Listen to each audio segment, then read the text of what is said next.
ओम नमः शिवाय। शिवजी ने बताया भाई का हिस्सा हड़पने वाले भाई के किस प्रकार कर्म फूट जाते हैं। एक बार माता पार्वती ने भगवान शिव से कहा, हे प्रभु, आज मेरे मन में एक प्रश्न उठ रहा है। यदि आप मेरे प्रश्न के उत्तर देकर मुझे संतुष्ट करेंगे तो मेरे मन को बहुत शांति मिलेगी। तब भगवान शिव कहते हैं, हे देवी, आखिर तुम्हारे मन में कौन सा प्रश्न है। फिर माता पार्वती कहती है, हे प्रभु, भाई का हिस्सा हड़पने वाले भाई के किस प्रकार कर्म फूट जाते हैं, जिससे भाई भाइयों के अंदर बैर हो जाता है और भाई भाई का दुश्मन बन जाता है। भगवान शिव कहते हैं, हे पार्वती, यह तुम्हारे प्रश्न बहुत ही ज्यादा महत्वपूर्ण है और जो भी व्यक्ति इस प्रश्न के उत्तर समझकर इस पर्याप्त ज्ञान को अपने जीवन में उतार लेता है, उसे जीवन में सुख समृद्धि की प्राप्ति होती है। फिर आगे भगवान शिव कहते हैं, हे देवी पार्वती, अब मैं तुम्हें तुम्हारे इस प्रश्न के उत्तर एक छोटी सी कथा के माध्यम से देने वाला हूँ। इस कथा के माध्यम से तुम अपने इस प्रश्न के उत्तर को ठीक तरह से समझ पाओगी। परंतु मेरी एक शर्त है, जब तक मैं कथा सुनाऊं, तब तक तुम्हें कथा को ध्यान से सुनना है। तब माता पार्वती कहने लगी, हे प्रभु, मैं आपको वचन देती हूँ कि इस कथा को मैं पूरे मन और लगन से सुनूंगी। आप कृपया उस कथा को आरंभ करें। तो श्रोताओं, आप सभी से भी विनती है कि आप भी इस कथा को पूरा जरूर सुनें। इसे आधा अधूरा सुनना पाप माना जाता है। कथा को शुरू करने से पहले कमेंट में हर हर महादेव अवश्य लिखें। श्रोताओं, एक नगर में एक सेठ रहता था। उसके 2 पुत्र थे। बड़ा बेटा चालाक और बेईमान किस्म का था, जबकि छोटा बेटा सीधे स्वभाव का था। सेठ के पास धन की कोई कमी नहीं थी। इस प्रकार से सेठ अपने परिवार के साथ हंसी खुशी से अपना जीवन यापन कर रहा था। फिर एक समय ऐसा आया कि सेठ का देहांत हो गया। सेठ की मृत्यु हो जाने के बाद बड़े बेटे ने मन में विचार किया कि अब पिताजी दुनिया में नहीं रहे, दोनों भाइयों के बीच में संपत्ति का बंटवारा हो जाना चाहिए। फिर बड़े बेटे ने अपने छोटे भाई को बंटवारा करने के लिए बुलाया और कहा, पिताजी अब दुनिया में नहीं रहे तो हमें संपत्ति का बंटवारा कर लेना चाहिए, ताकि समाज के लोग यह न कह सके कि बड़े भाई ने छोटे भाई का हिस्सा नहीं दिया। अब तुम एक काम करो, चलो साथ साथ बैठकर बंटवारे के पहले खाना खा लेते हैं, उसके बाद फिर संपत्ति का बंटवारा करेंगे। श्रोताओं, भगवान शिव कहते हैं, हे पार्वती, इस प्रकार दोनों भाइयों ने साथ में खाना खाया। फिर छोटे भाई ने अपने बड़े भाई को जवाब दिया, भैया, बंटवारा आप ही कर लेते, मुझे अपना हिस्सा दे देते, बाकी आप रख लेते, मुझे बुलाने की क्या जरूरत थी। फिर सेठ का बड़ा लड़का कहने लगा, नहीं भाई, मैं यह सुनना बर्दाश्त नहीं कर सकता हूँ कि बड़े भाई ने छोटे भाई का हिस्सा मार लिया है। श्रोताओं, भगवान शिव कहते हैं, इस प्रकार सेठ का बड़ा लड़का बंटवारा शुरू करता है और खाने पीने की चीजों से 2 थालियां सजाता है। एक थाली में मिठाई ज्यादा थी, इस वजह से वह थाली खाली खाली नजर आ रही थी, जबकि दूसरी थाली में पापड़, चावल, भुजिया आदि थे, इसलिए वह ज्यादा भरी हुई नजर आ रही थी। जो थाली खाली खाली दिखाई पड़ रही थी, उसमें कीमती मिठाइयाँ, दूध पाक, मलाई, बर्फी आदि रखी हुई थी। फिर थालियों को सजाने के बाद सेठ का बड़ा लड़का अपने छोटे भाई से कहने लगा, जैसा भी खाना चाहो वैसी थाली उठा लो, क्योंकि सेठ का बड़ा लड़का यह जानना चाहता था कि बंटवारे के समय उसका छोटा भाई किस बात को तवज्जो देता है, ज्यादा माल लेना पसंद करता है या कम माल लेना पसंद करता है। क्योंकि सेठ के छोटे लड़के को मीठा खाना कम पसंद था, इसलिए उसने पापड़ भुजिया वाली थाली उठा ली और कहा, भैया, मुझे यह खाना पसंद है, और ऐसा कहते हुए छोटा भाई खाना खाने लगा। इस प्रकार सेठ का बड़ा लड़का समझ गया कि मेरे छोटे भाई को ज्यादा माल चाहिए, वह लालची है, इस कारण उसने ज्यादा खाना भरी हुई थाली ली है, अब बंटवारे में मजा आएगा। फिर ऐसा सोचते हुए सेठ के बड़े लड़के ने बंटवारे के लिए नई तरकीब सोच ली और फिर खाना खाकर के दोनों भाई कमरे में पहुँचे। बड़े भाई ने घर के सामान के 2 हिस्से किए और फिर अपने छोटे भाई से कहा, इस सामान में से कौन सा सामान चाहिए। छोटे भाई ने सामने रखे हुए सामान की ओर इशारा किया। एक तरफ घरेलू उपयोग की कीमती चीजें रखी थी और दूसरी तरफ सामान दिखने में ज्यादा लग रहा था मगर साधारण वस्तुएं थी। इस प्रकार सामान का बंटवारा देखकर सेठ के छोटे बेटे ने सोचा कि बड़े भाई के पास यह सारी कीमती चीजें नहीं है, मेरे पास तो पहले से ही है, मैं इनका क्या करूँगा।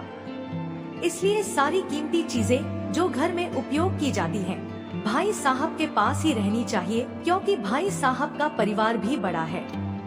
ऐसा सोचते हुए सेठ के छोटे बेटे ने बड़े ढेर की ओर इशारा करके कहा, भाई मुझे यह बड़ा वाला ढेर चाहिए। फिर तो सेठ का बड़ा लड़का मुस्कुराया और कहने लगा, जैसी तेरी मर्जी।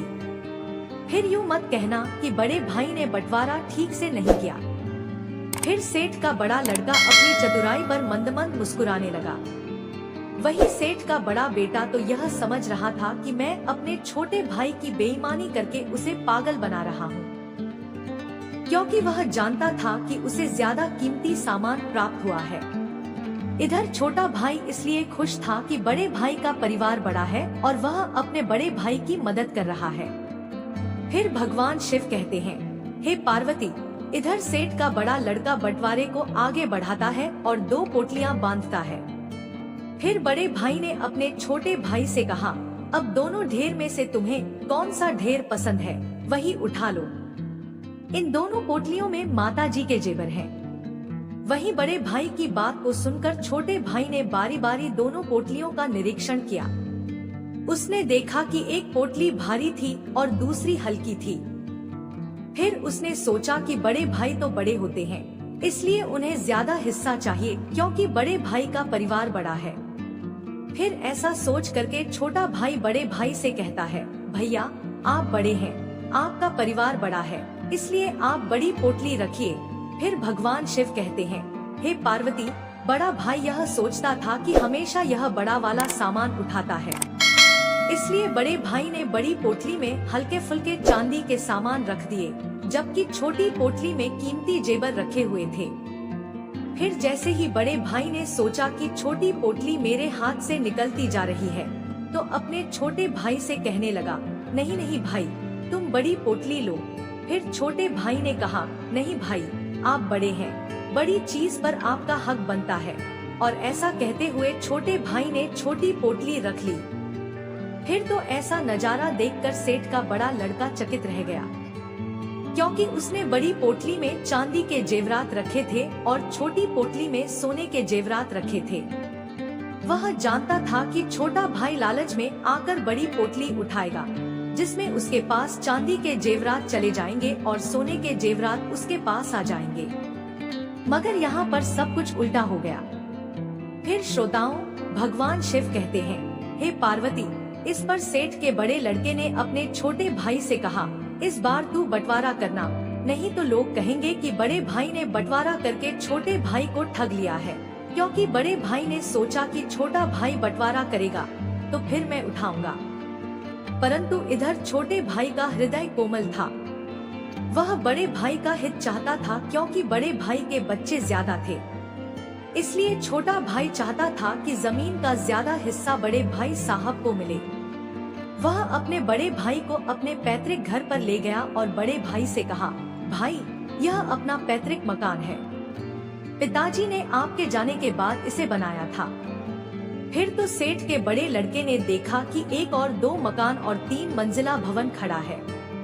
वहीं दूसरी ओर एक दुकान के पास से अंदर जाने का गेट है, यानी एक और 2 भवन के साथ 2 दुकानें बनी हुई हैं। वहीं दूसरी ओर एक दुकान और पीछे जाने का गेट है। श्रोताओं, फिर भगवान शिव कहते हैं, हे पार्वती, बड़ा भाई नहीं चाहता था कि वह जेवरात की तरह ठगा जाए, इसलिए उसने छोटे भाई से कहा, तुम ही बताओ मुझे कौन सा हिस्सा लेना चाहिए। फिर तो छोटा भाई कहने लगा, भाई साहब, मेरी राय में आप दूसरा हिस्सा ले लीजिए। वहीं छोटे भाई की बात को सुनकर बड़ा भाई सोचने लगा कि यह तो छोटा भाई होकर भी बड़े भाई को ठगना चाहता है। स्वयं तो बहुमंजिला मकान और 2 दुकानें हड़पना चाहता है। ऐसा सोचते हुए बड़े भाई ने छोटे भाई से कहा, मेरा परिवार बड़ा है, इसलिए मैं चाहता हूँ कि यह बहुमंजिला मकान वाला हिस्सा मैं ले लूं। इस प्रकार बड़े भाई की बात को सुनकर छोटे भाई ने कहा, भैया आप हिस्सा लेने से पहले एक बार दूसरा हिस्सा देख लें। क्योंकि छोटा भाई मन में सोच रहा था कि भाई को ज्यादा हिस्सा मिले, क्योंकि दूसरे हिस्से के अंदर 8 मकान और लंबा चौड़ा खेत था, साथ ही बहुत सारे मवेशी भी थे। इसलिए बड़े भाई के परिवार का गुजारा अच्छे से हो जाएगा और मुझे भी बड़े भाई की सहायता करने का मौका मिल जाएगा। बस यही सोचकर छोटा भाई अपने बड़े भाई से कहता है, भाई एक बार चलकर दूसरा हिस्सा देख लो, फिर निर्णय लेना कि तुम्हें कौन सा हिस्सा लेना है। फिर श्रोताओं, भगवान शिव कहते हैं, हे पार्वती, जो भाई बेईमान होता है और भाई के प्रति नियत साफ नहीं रखता है, ईश्वर उसकी बुद्धि का हरण कर लेते हैं। और फिर सेठ के बड़े लड़के की बुद्धि खराब हो गई। वह सोचने लगा कि छोटा भाई उसे ठगना चाहता है। इसलिए बड़े भाई ने कहा, मुझे कुछ नहीं देखना है, यह दूसरा हिस्सा तेरा रहा और पहला हिस्सा मेरे पास रहेगा। वहीं छोटे भाई ने कहा, भैया एक बार सोच लो और देख लो, फिर मत कहना कि क्या हुआ। आपको ज्यादा हिस्सा चाहिए, इसलिए आप यह दूसरा हिस्सा ले ले। वहीं बड़े भाई की बुद्धि काम नहीं कर रही थी। वह जानता था कि खाली जमीन का ज्यादा हिस्सा उसके बहुमंजिला मकान से अच्छा है। इसलिए उसने छोटे भाई की बात नहीं मानी और सभी पंचों के सामने अपने अपने हिस्से का बंटवारा लिख लिया। फिर बंटवारा हो जाने के बाद छोटे भाई ने बड़े भाई से कहा, आपको तो 2 मंजिल मकान मिल गया, अब आप एक बार मेरा भी मकान वाला हिस्सा देख लो। फिर ऐसा कहकर के छोटा भाई बड़े भाई को अपना हिस्सा दिखाने के लिए दुकान के पास वाले गेट से अंदर गया। आगे छोटा भाई था, पीछे बड़ा भाई चल रहा था। और फिर जैसे ही बड़ा भाई गेट के अंदर गया, उसे गेट के पीछे लंबा चौड़ा खेत नजर आया। सामने की तरफ 8 भवन बने हुए थे और कई मवेशी भी थे। फिर तो ऐसा नजारा देखकर बड़ा भाई दंग रह गया और अपने छोटे भाई से कहने लगा, यह हिस्सा पिताजी ने कब खरीदा था? तब छोटे भाई ने कहा, भैया आपके जाने के बाद पिताजी ने इसे खरीदा था, इसीलिए तो मैं आपसे बार बार कह रहा था कि आप बड़े हैं, आपको बड़ा हिस्सा चाहिए, मगर आप नहीं माने। फिर श्रोताओं, भगवान शिव कहते हैं, हे पार्वती, आखिरकार बड़ा भाई क्या कर सकता था, क्योंकि बंटवारा हो चुका था। और फिर छोटे भाई के हिस्से को देखकर बड़े भाई को एकदम से दिल का दौरा पड़ता है और उसकी मृत्यु हो जाती है। इसलिए कभी भी भाई के हिस्से की बेईमानी नहीं करनी चाहिए। और जो भाई भाई के हिस्से की बेईमानी करते हैं, उनका हाल सेठ के बड़े बेटे की तरह ही होता है। श्रोताओं, किसी ने सच कहा है, बाप बड़ा ना भैया, सबसे बड़ा रुपया। यह आज से नहीं, यह कहावत तो पहले से ही चली आ रही है। इसलिए श्रोताओं, भाई से हमेशा प्यार करना चाहिए, क्योंकि भाई जैसी चीज दुनिया में दूसरी कोई नहीं है। कहते हैं ना, जिस घर में भाई भाई का प्यार बना रहता है, वह घर स्वर्ग बन जाता है। इसलिए श्रोताओं, हमेशा भाई के साथ मिलकर रहना चाहिए। हर हर महादेव। अगर वीडियो पसंद आई तो हमारे चैनल को सब्सक्राइब करें। धन्यवाद।